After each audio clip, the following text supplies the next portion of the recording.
Donc, je suis Olivier Desplébain, donc certainement que certains d'entre vous ne me connaissent pas. Donc, en fait, moi, je suis enseignant-chercheur à l'Université de Rouen, Normandie, et donc au CA de l'adresse depuis quelques années maintenant, et à l'exécutif au poste de vice-président depuis quelques mois seulement. Voilà, au titre du représentant de l'Université de Rouen-Normandie. Alors, merci tout d'abord d'être là aujourd'hui. Merci Benoni pour l'organisation. Moi, je vais être assez rapide aussi, simplement pour vous expliquer aussi le pourquoi du thème de ce webinaire aujourd'hui.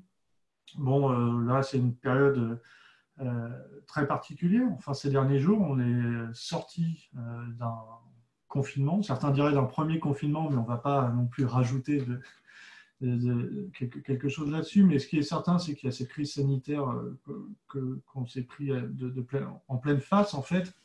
Et que ce déconfinement, ça sonne aussi un peu l'heure d'une mobilisation massive, parce qu'on sait très bien qu'on en est aux prémices, enfin, c'est ce qu'on pressent, d'une crise économique de grande ampleur, certainement d'une crise sociale aussi majeure, les deux étant souvent très liés.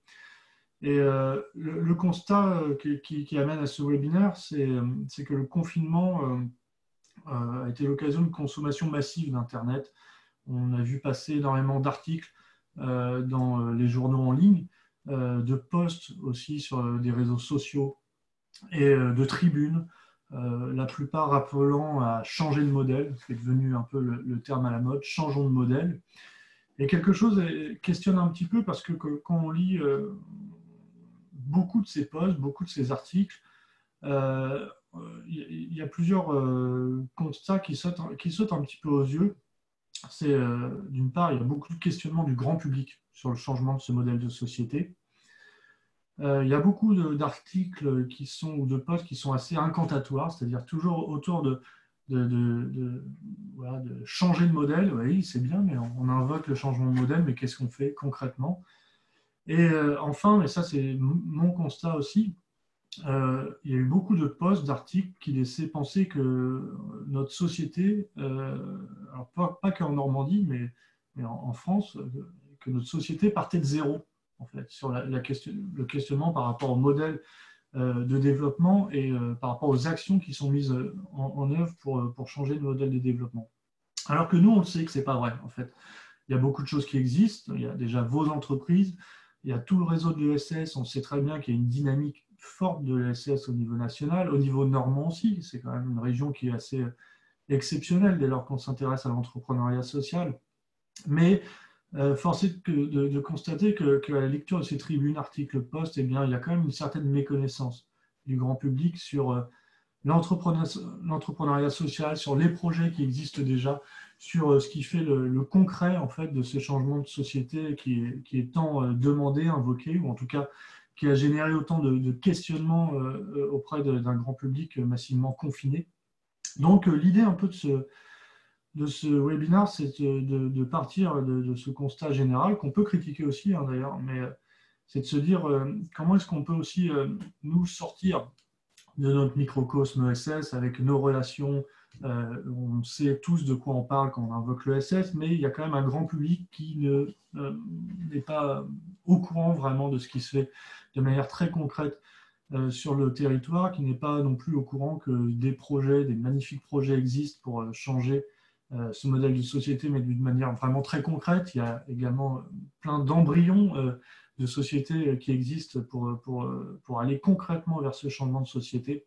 Donc, c'est de passer vraiment de l'incantatoire, de la communication vers quelque chose qui serait beaucoup plus concret, c'est-à-dire présenter des projets peut-être, présenter des mesures concrètes.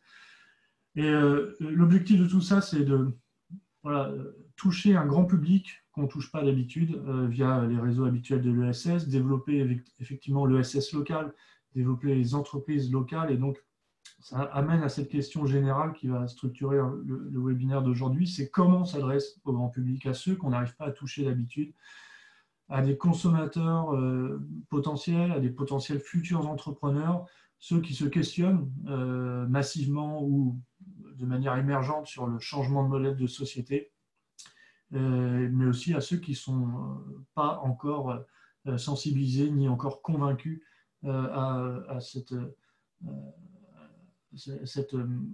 façon, façon de penser le développement, cette façon d'acter le développement économique local tel que on le défend tous dans le réseau de l'adresse et dans le réseau des entrepreneurs sociaux. Donc voici le cadrage du webinaire d'aujourd'hui. Et je vais passer la parole donc rapidement maintenant à Benoît Sebaud de Normandie Équitable pour vous présenter le panier des pros. Alors donc ça rentre aussi un peu dans ces actions de communication qu'on peut réfléchir, à mettre en œuvre d'une manière opérationnelle. Il va vous présenter en fait le panier des pros, donc, qui se définit comme le catalogue normand, responsable, éthique et solidaire pour vos achats professionnels. C'est-à-dire c'est exclusivement pour l'instant acté sur le B2B, il nous en dira plus, pour en fait communiquer, mettre en réseau donc des entrepreneurs sur leur projet, en fait, leur entreprise, et tout ça pour permettre le co-développement en fait de ces entreprises sociales. Donc je te passe la parole, Benoît, et tu en diras forcément beaucoup plus et beaucoup plus précisément que moi. Merci Olivier. Je ne sais pas si je vais en dire beaucoup plus. Tu as très bien résumé l'outil. Donc, Normandie Équitable, je ne reviens pas trop. Hein. On se connaît à peu près, je pense. Un réseau de 40 entrepreneurs engagés dans la consommation responsable et locale sur divers domaines. Effectivement, un cadre particulier pour le panier des pros. Comme son nom l'indique, on est dans un cadre B2B. Donc, on n'est pas sur le grand public, hein, notamment la communication grand public, comme tu en parlais tout à l'heure, Olivier. Mais par contre, on est bien dans le cadre d'aller chercher des acteurs qui ne sont pas forcément proches directement de nos secteurs de l'économie sociale et solidaire, quoi. Donc, l'enjeu, c'était au départ un catalogue papier, difficulté de le rendre disponible et de le distribuer. Donc, on est passé vite à une plateforme numérique, un site catalogue avec ses avantages et ses inconvénients. On en est un peu, j'allais dire au début du projet, pas tout à fait, mais sauf erreur de ma part, ça fait un peu plus d'un an que le site existe. Qu'il a été refait en tout cas. Maintenant, tout l'enjeu est de le rendre justement de le rendre visible, ce site-là. Je vais vous le montrer, hein, je vais faire un partage d'écran, j'ai une mini formation par Benoni, donc je devrais pouvoir m'en sortir. Et donc maintenant, l'enjeu, c'est de rendre visible cette plateforme-là auprès des professionnels. Et ce qu'on se disait, parce que c'est un partenariat entre Normandie Équitable et l'adresse. Donc aujourd'hui, pour être référencé sur ce site, il faut être soit membre de Normandie Équitable, soit membre de l'adresse, et s'adresser à des professionnels, avoir une offre dédiée aux professionnels. Alors, auprès des pros et des élus, en tout cas auprès des collectivités. Ce n'est pas forcément auprès des élus directement, mais il y a une offre auprès des collectivités, tout à fait. C'est professionnel et collectivité. Ce n'est pas grand public, quoi. Alors, en plus, effectivement, les collectivités n'ont pas le réflexe. J'essaie de réagir en même temps à Philippe qui pose des questions. On parle avec, puis il y a un cadre particulier de la commande publique aussi. C'est pour ça que nous, on est aussi dans le RAN, j'oublie l'acronyme de la commande publique, RANCOR. Vous voyez de quoi je parle, certainement. RANCOPER. RANCOPER, voilà, merci. Et donc, c'est quand même une approche particulière. On se concentre quand même sur les entreprises. Pierrick, tu pourras compléter, hein, évidemment, sur les derniers échanges qu'on a eus sur le sujet d'un point de vue stratégique, qui était en fait de se concentrer plutôt sur des grosses entreprises, de ne pas partir dans tous les sens parce qu'on n'a pas forcément les moyens, mais d'avoir en fait quelques entreprises normandes un peu modèles et un peu grandes pour pouvoir enclencher en tout cas la dynamique d'approvisionnement de gros professionnels auprès de nos membres, quoi, en tant que prestataires et fournisseurs. Voilà ce que je peux en dire. Je ne sais pas si là vous avez quelque chose à ajouter, peut-être Pierrick ou Ou si ça va, si c'est clair? C'est clair. OK. Alors, je vais juste vous montrer un peu à quoi ça ressemble pour ceux qui n'auraient pas encore vu. Donc, je vais faire un partage d'écran. Voilà. C'est bon? Tout le monde voit le… Ouais, c'est bon? OK. Donc, comme vous pouvez le voir, voilà, c'est une plateforme. On peut, là, c'est toute l'info sur ce que c'est que le panier des pros. Mais surtout, on a travaillé par item pour trouver une entreprise. Donc, on est sur différents secteurs, hein, sur l'animation, la formation, le service, le conseil, la communication, les métiers du web, événementiel, réception, travaux, entretien et produits, fourniture. Donc, ça, c'était l'idée, c'était de vite trouver ce dont on avait besoin quand on est une entreprise. Ah bah, tiens, moi, j'ai besoin de faire des travaux chez moi. OK, bah, je vais là. Qui peut me proposer quelque chose? Et hop, on arrive sur, voilà, sur les entreprises qui proposent des choses. Et donc, par exemple, si je vais… voilà, je vais sur la… Par hasard, hein, je vais sur… on arrive sur… donc voilà, un descriptif, quelques photos et un contact directement, les services et les engagements de l'entreprise. Voilà, donc en gros, à quoi ça ressemble. L'avantage, c'est qu'on est sur du descriptif et on sait assez rapidement vers quoi on s'oriente. Je trouve que l'ergonomie est assez simple. Et donc, effectivement, selon les items, on peut tout à fait facilement trouver un peu ce qu'on veut. J'essaie de vous faire un petit condensé des points forts et des petites faiblesses. Peut-être la chose qui nous pose question, en tout cas qui moi me pose question, sachant que c'est un travail qui a été mené l'année dernière, le site a été refait, donc on n'en est pas à refaire un site internet, mais c'est qu'il faut quand même beaucoup de clics pour arriver à quelque chose, et surtout, il y a une petite contradiction si on veut découvrir le panier des pros, qui est le premier catalogue normand pour vos achats professionnels responsables en ligne. Le fait est qu'on ne peut pas acheter en ligne. Donc là, il y a un petit, enfin, comment dire, un petit gap entre la promesse qui est faite sur le site et la réalité, quoi. Donc ça, il y a en tout cas quelque chose à refaire, à réévaluer. C'est peut-être juste ne pas dire que c'est l'achat en ligne, ou alors développer un module d'achat en ligne. Ça, c'est d'autres investissements. Voilà, quoi. Peut-être vous laisser la parole si vous avez des questions plutôt maintenant. Ça vous va si vous avez des questions? Moi, je crois que j'ai fait un peu le tour. Je ne sais pas si j'en ai dit beaucoup plus qu'Olivier, mais voilà. Oui, moi, je vais juste préciser quelque chose sur la question comment on peut rejoindre le panier des pros aujourd'hui, comment ça se passe. Donc, comme l'a dit Benoît, il y a une réflexion qui est en cours sur ce projet, sur cette offre. Mais dans l'état actuel, pour garantir le fait que toutes les entreprises présentes sur le panier des pros respectent une certaine charte, on parle bien d'achat éthique et responsable, aujourd'hui ça passe par nos deux associations, donc Normandie Équitable et l'Adresse, et ne peuvent rejoindre le panier des pros que les adhérents de nos deux associations. Donc, de par ce filtre-là, nous, on regarde évidemment pour adhérer à l'adresse et pour adhérer à Normandie Équitable, on regarde aussi s'ils respectent bien les valeurs de l'association.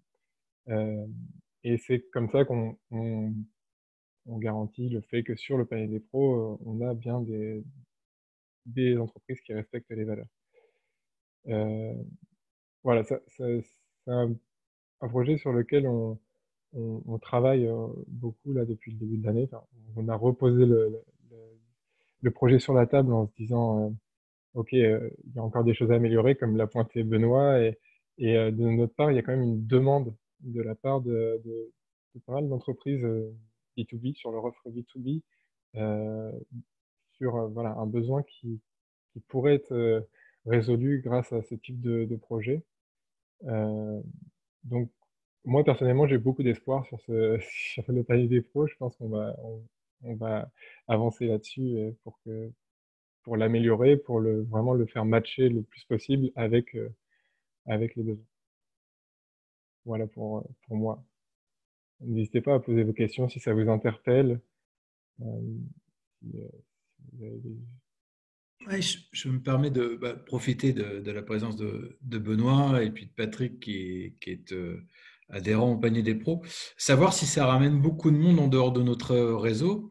Autrement dit, répondre à notre question. Est-ce que ça sert à continuer à promouvoir l'entre-soi ou est-ce qu'on arrive par ce panier des pros à trouver des clients en dehors de nos réseaux?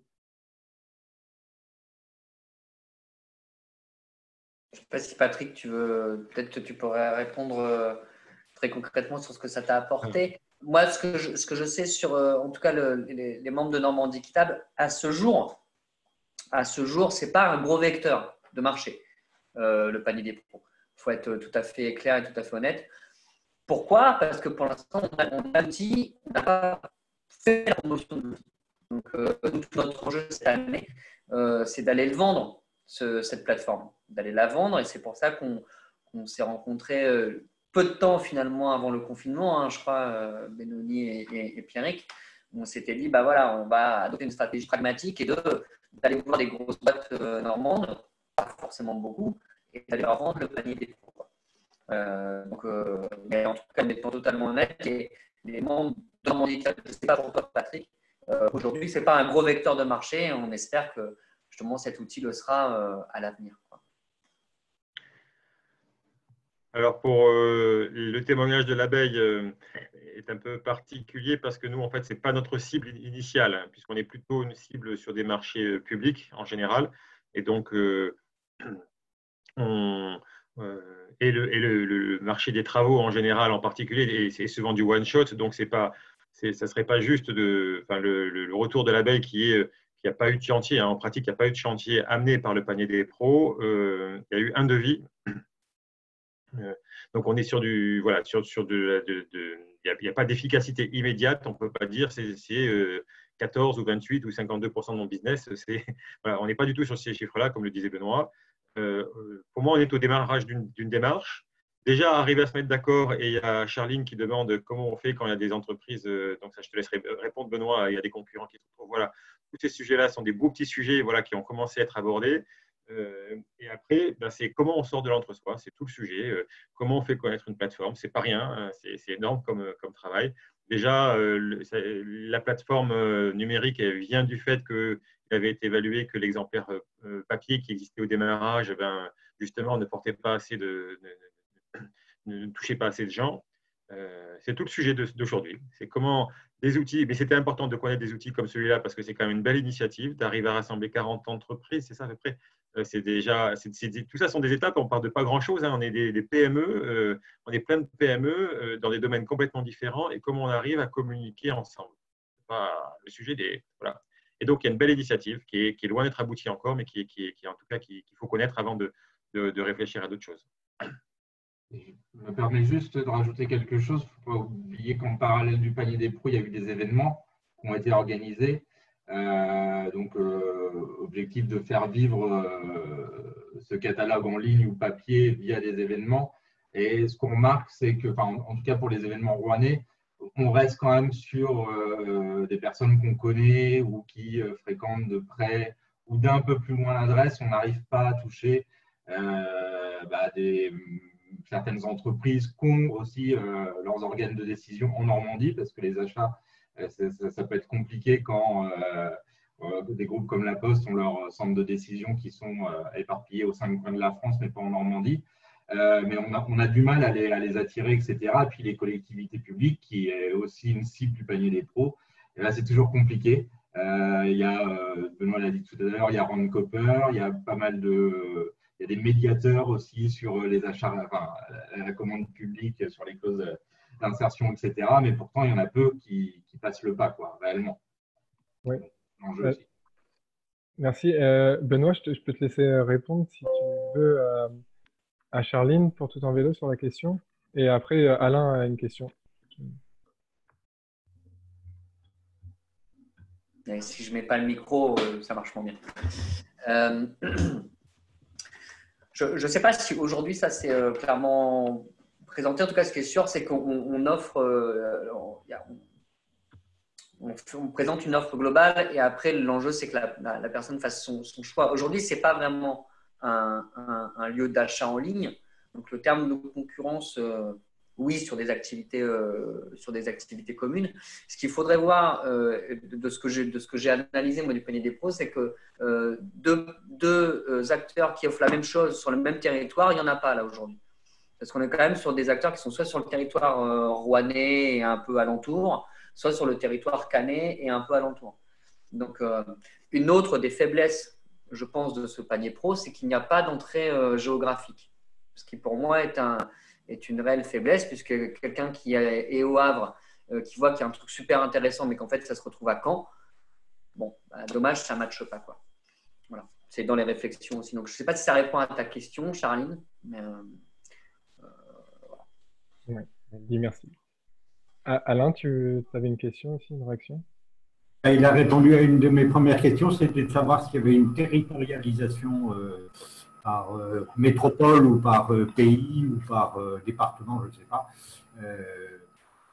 Et ma deuxième question, par rapport au garage Solidaire Auto, nous, on a des conditions d'accès un peu particulières liées au fait qu'on a un garage solidaire. Est-ce que, dans une page qu'on pourrait faire, est-ce que c'est supportable qu'on puisse dire, voilà, au garage solidaire, vous ne venez faire des réparations que si vous avez un quotient familial inférieur à 700, ou vos salariés ont un quotient familial inférieur à 700 pour communiquer avec les entreprises. Ce que j'ai essayé de faire, moi, sur le club des bords de Seine, ça n'a pas franchement eu un succès, même si, quand j'avais présenté ça à l'Assemblée générale, ils disaient « Ah ben, ça peut être intéressant parce que ça peut être une politique sociale intéressante, puisqu'un quotient familial inférieur à 700, un célibataire qui touche 400 € net, il a un quotient familial inférieur à 700, quoi. » Donc, c'est des conditions un peu spécifiques qui ne s'adressent pas à tout public et qui nécessitent une compréhension par ceux qui vont aller voir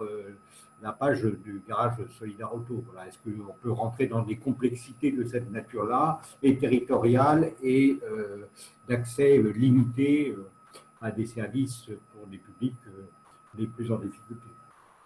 Oui, effectivement, je pense qu'il faut c'est le genre de cas particulier, rendre compliqué l'achat en ligne qu'on voudrait mettre en place dans l'idée. Mais ouais, c'est à prendre en compte. C'est une bonne remarque. Ouais, vas-y, tu voulais ajouter quelque chose, Benoît, rapidement? Non, c'est que pour être très concret, la présentation sur le panier des pros, c'est l'entreprise qui l'a fait. Donc, c'est vous-même qui, en fait, apportez votre propre communication. Et d'ailleurs, quand on a refait un peu rebalayé un peu les fiches présentation, de fait, il y en a certaines, on ne voit pas dans la présentation que ça s'adresse directement aux professionnels, alors qu'ils ont potentiellement une offre pour les professionnels. Et ça, c'est dommage. Donc, ce qu'il faut en tout cas, pour essayer de répondre à ta question, Alain, c'est qu'il faut que tu puisses te dire qu'est-ce qui va intéresser l'entreprise. Si l'enjeu, c'est que l'entreprise, si elle cherche à mettre à disposition de ses salariés, dire il y a des garages qui permettent, voilà, on est en partenariat avec ce garage-là, ou on utilise ce garage-là pour nos véhicules professionnels, mais je ne sais pas si ça rentre dans le cadre de ton activité. En tout cas, c'est quelle entrée, qu'est-ce qui va les intéresser et pourquoi un professionnel finalement va se tourner vers toi, quoi. Donc, ça veut dire mettre en avant. Si dans l'offre de l'entreprise, il y a une offre grand public, une offre collectivité et une offre professionnelle, là, il faut vraiment mettre en avant l'offre professionnelle et collectivité. Et vraiment ne pas faire un copier-coller de son site internet, quoi. Ce qui parfois peut être peut-être un peu le cas. Ouais. Donc après, c'est sûr que le panier des pros fonctionne, mais parce que c'est participatif et parce que l'entreprise a un discours et une mise en avant, une communication sur le panier des pros qui est spécifique aux professionnels et aux collectivités. Ouais, merci pour la précision. Je laisse la parole à Teddy qui avait une remarque aussi, puis après on passera à la suite. C'est ça, parce que là, on va dire, en parcourant le site, on va dire, je ne vois pas le côté professionnel, on va dire l'échange entre les deux. Pour moi, c'est plus une vitrine d'entreprises normandes, on va dire, que d'échanges. On va dire, je fais partie, je suis d'un autre collectif, on va dire, qui s'appelle Pôle Commun, qui est dédié aux entreprises pour les achats groupés. Mais genre, les achats groupés dans des quincailleries, chez Peugeot, en marque. Et là, je ne vois pas le côté vente, la petite erreur, on va dire, qui était indiquée, l'achat en ligne, on va dire, là, je ne vois pas du tout. Pour moi, ça ressemble vraiment à une vitrine, juste on va dire le petit coin que je pourrais apporter, parce que les détails de chaque entreprise qui sont dessus est bien détaillé, mais pour moi, c'est comme si c'était un site internet qui parle à tout le monde, mais qui ne parle pas spécialement des professionnels. Ok, super. Merci pour ta remarque, Teddy. Après, je ne sais pas si je peux juste partager le pôle commun, on va dire juste le haut, où on voit le côté, on va dire, par là. Alors, on va juste devoir passer à la suite. Si tu peux envoyer l'adresse du pôle commun sur le chat, comme ça on pourra aller regarder. Je t'envoie ça. Super, merci. Ok, super d'avoir eu tous vos retours sur le panier des pros. Alors, pour remettre un petit peu dans le cadre du webinaire, donc on est bien sur la thématique qu'a présentée Olivier, qui est des actions de communication collective. Et donc, on a voulu présenter le panier des pros pour vous montrer un exemple concret d'une action collective qui met en lumière des entreprises sociales. Alors là, on a passé un petit peu de temps sur le panier des pros, mais maintenant, on va passer à la suite et le webinaire ne porte pas que sur le panier des pros. On va passer en petits groupes, on va faire 2 petits groupes. Et pendant ces groupes-là, on va vous demander d'échanger, de réfléchir à des idées d'actions qui pourraient être mises en œuvre, des actions concrètes, des actions réalisables qu'on pourrait lancer on pourrait commencer à faire le travail dès aujourd'hui, par exemple. Voilà, comment on peut mettre en lumière nos entreprises sociales collectivement. Est-ce que c'est bien clair pour tout le monde? Je lance les petits groupes. C'est parti. Et on se rejoint à la fin pour un petit débrief.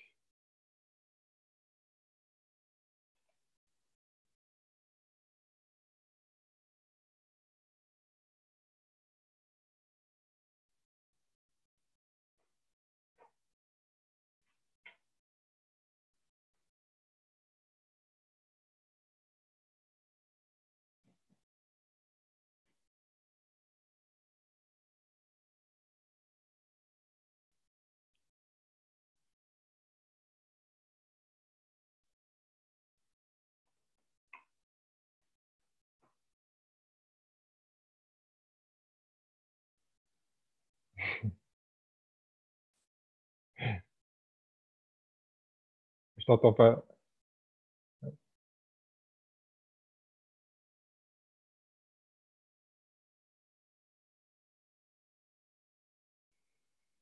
Bérangère, est-ce que tu m'entends? Ouais, super. Yep.